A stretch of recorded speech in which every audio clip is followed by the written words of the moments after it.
Good morning class 6। आप लोग जैसा कि जानते हैं, पीछे वाले वीडियो में भी मैं बताया था कि मैं अभी वह लेसन केवल पढ़ा रहा हूं ताकि प्रैक्टिकल का प्रॉब्लम ना हो। जो केवल थ्योरेटिकल है, थ्योरी से आधारित है, प्रैक्टिकल पर आधारित नहीं हो, तो अभी मैं उसके अंतर्गत लेसन 5 पढ़ा रहा हूँ। पार्ट 1 आप लोग पढ़ चुके हैं, मैं वीडियो भेज चुका हूँ। अभी आप लोगों को पढ़ना है page number 73, how internet works. Internet काम कैसे करता है। तो हो सकता है कि बहुत लोग जानते हो नेट से सर्च करके, और अधिकांश लोग, लेकिन मेरा मानना है कि नहीं जानते होंगे। तकनीक भले जानते हैं, लेकिन पूरा कैसे काम करता है मेरे को लगता है कि उन लोगों को पता नहीं होगा। तो हम लोग थोड़ा सा इसके बारे में देखते हैं, इंटरनेट काम कैसे करता है।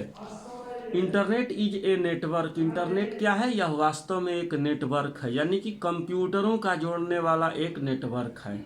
असंख्य अनलिमिटेड कंप्यूटरों को जोड़ने का एक नेटवर्क है। Many computers are linked with each other by telephone lines. बहुत सारे कंप्यूटर एक दूसरे से जुड़े होते हैं टेलीफोन लाइन के द्वारा या वायरलेस लाइन के द्वारा, सैटेलाइट के द्वारा। दिया है many computers are linked with each other by telephone lines, satellites ETC. Telephone line के द्वारा भी हो सकता है और सैटेलाइट के द्वारा भी हो सकता है, इत्यादि के द्वारा। Internet is a way of sending information from one computer to other anywhere in the world. Internet एक वे है, तरीका है, सेंडिंग इंफॉर्मेशन, अपने इंफॉर्मेशन को, सूचनाओं को भेजने के लिए एक कंप्यूटर से दुनिया के किसी भी कंप्यूटर में भेजने के लिए। एनीवेयर, दुनिया में कहीं भी किसी भी कंप्यूटर पर भेजने के लिए इंटरनेट एक माध्यम है जिसमें हम अपने इंफॉर्मेशन को, इंफॉर्मेशन टेक्स्ट हो सकता है, फाइल हो सकता है, ऑडियो हो सकता है, वीडियो हो सकता है, फोटो हो सकता है। तो ये सब चीज़ हम एक जगह से दुनिया के किसी भी कोने में किसी भी कंप्यूटर पर भेज सकते हैं अपने इंफॉर्मेशन को, और दूसरे के द्वारा भेजा हुआ हम लोग देख सकते हैं। Students like you use internet for many reasons such as emails, chats, social networking sites.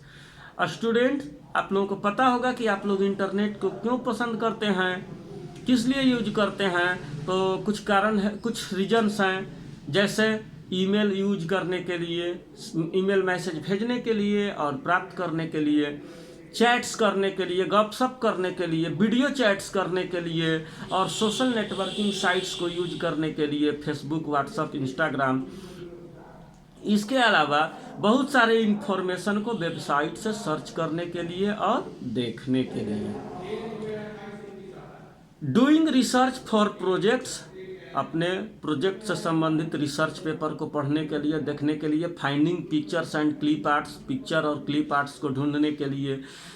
For self learning, खुद का पढ़ाई करने के लिए। लिसनिंग टू म्यूजिक, म्यूजिक को सुनने के लिए। Blogs and forms etc, blogs और फॉर्म्स को देखने के लिए। इसके बारे में भी हम लोग आगे पढ़ेंगे।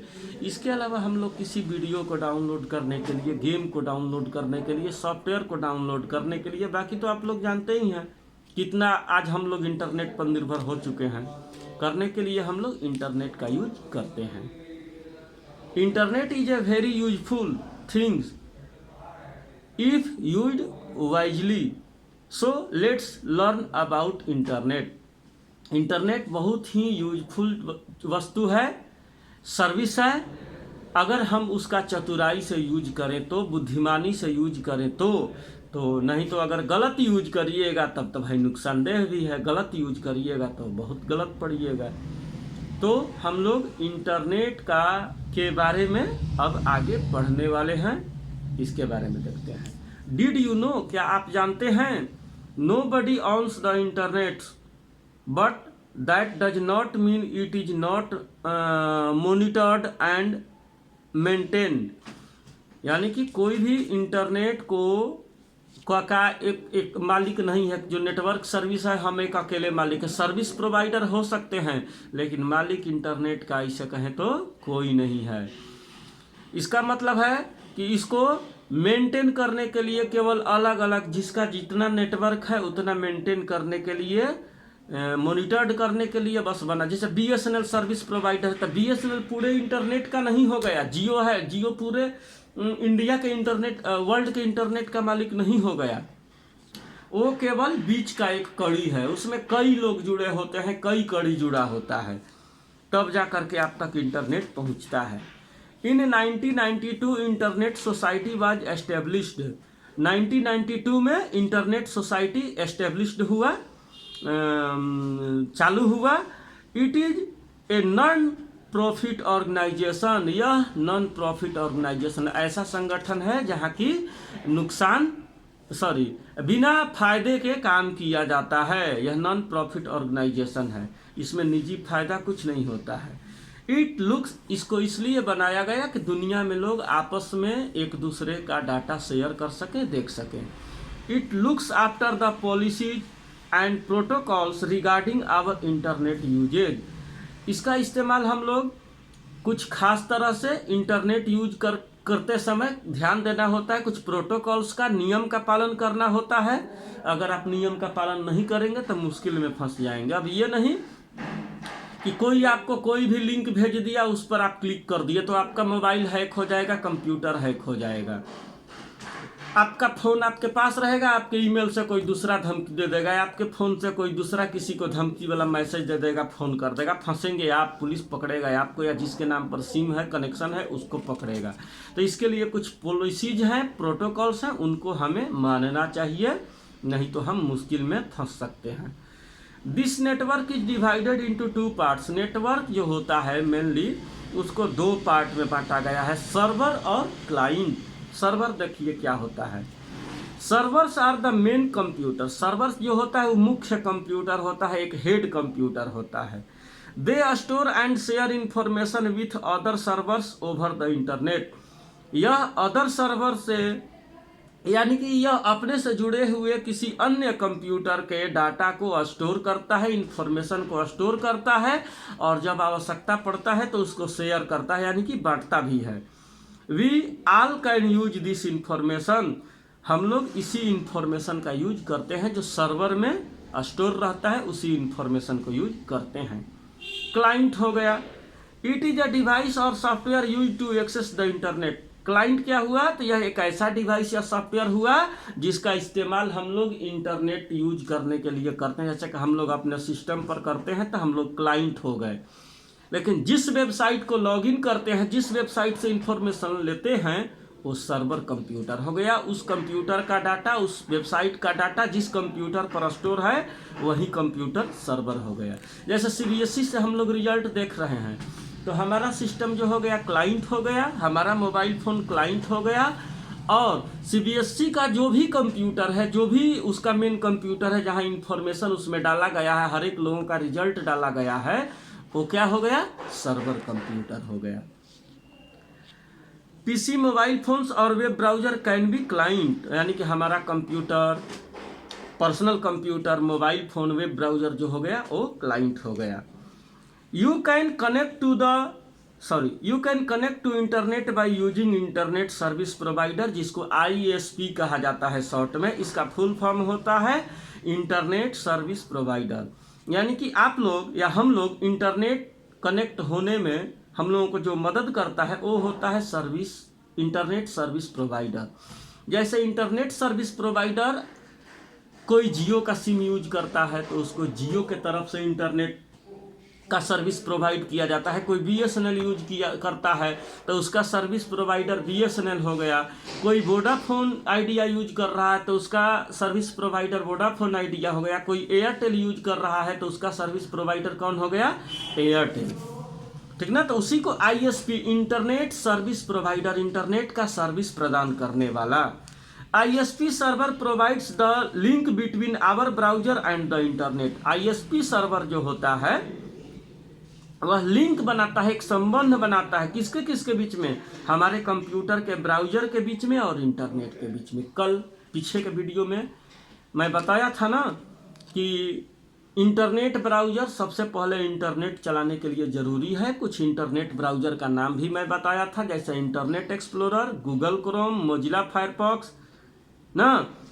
तो ये आईएसपी जो होता है, इंटरनेट सर्विस प्रोवाइडर सर्वर होता है, यह दूसरे सर्विस प्रोवाइडर से या इंटरनेट सर्वर से हमारे कंप्यूटर को जोड़ देता है, लिंक कर देता है।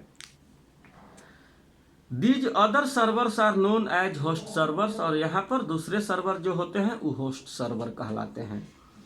Suppose you asked your web browser to display a web page for you. मान लीजिए कि आपका वेब ब्राउजर एक वेब पेज आपके लिए डिस्प्ले कर रहा है। Your ISP will use host server to connect to that website. आपका जो सर्विस प्रोवाइडर है, जियो, एयरटेल, वोडाफोन, आइडिया, जो भी हो, BSNL, वह होस्ट सर्वर प्रोवाइड करता है दूसरे वेबसाइट से आपके सिस्टम को कनेक्ट करने के लिए। The host server will send the requested web page to your ISP server. Host server क्या करता है, जिस तरह का आप इंफॉर्मेशन सर्च कर रहे होते हैं, उस इंफॉर्मेशन से रिलेटेड वेब पेज को सर्विस प्रोवाइड करने वाले आइडिया, वोडाफोन, जियो को मैसेज भेज देता है कि हमको इस वेबसाइट के बारे में सर्विस प्रोवाइड कराइए। Then the ISP will send that web page to your web browser. तब क्या होता है कि जो सर्विस प्रोवाइडर होता है, जियो, आइडिया, वोडाफोन, BSNL, तब आपको उससे रिलेटेड वेब पेज को आपके वेब ब्राउजर पर भेज देता है। तब आप उस इंफॉर्मेशन को पढ़ते हैं, देखते हैं, यूज करते हैं, डाउनलोड करते हैं, and you will see that web page on your screen, और तब आप अपने वेब पेज को अपने स्क्रीन पर, ब्राउजर के स्क्रीन पर देख पाते हैं। देखिए, did you know in 1969 the US department of defence started A project called ARPANET। इसका फुल फॉर्म होता है advanced research project agency network. यानी कि 1969 में, 1969 में यूनाइटेड स्टेट्स अमेरिका के डिफेंस डिपार्टमेंट में, रक्षा डिपार्टमेंट में एक ऐसा प्रोजेक्ट को शुरू किया गया जिसको ARPANET बोला गया, advanced research project agency network, which is the foundation of net. जो नेट यानी इंटरनेट को शॉर्ट में नेट भी बोलते हैं, जो नेट को खोजने में मदद किया। यानी कि नेट का उत्पत्ति वहीं से हुआ। उन लोगों ने एक ऐसा तकनीक विकसित किया, सैन्य 2 अधिकारियों ने, कि ये पता लगाया जा सके कि हम लोगों के अलग अलग कैंप में कितना गोला बारूद है, कितने सैनिक हैं। तो इसके लिए अमेरिकी सैनिकों ने, तो अमेरिकी सैन्य अधिकारियों ने एक ऐसे नेटवर्क का स्थापना किया था, एजेंसी का स्थापना किया, जिसको ARPANET बोला गया। इसका फुल फॉर्म आप लोग देख सकते हैं। और वही चीज आगे चल के, वही तकनीक आगे चल के इंटरनेट के नाम से पॉपुलर हुआ। इंटरनेट को शॉर्ट में हम लोग नेट के नाम से भी जानते हैं। तो आज के लिए बस इतना ही। आगे फिर हम लोग और चीज़ देखेंगे, क्योंकि ज़्यादा लंबा वीडियो होने पर थोड़ा आप लोग उबने लगते हैं, ठीक भी नहीं लगता है। तो आज के लिए इतना ही। ध्यान से सुनने के लिए थैंक यू।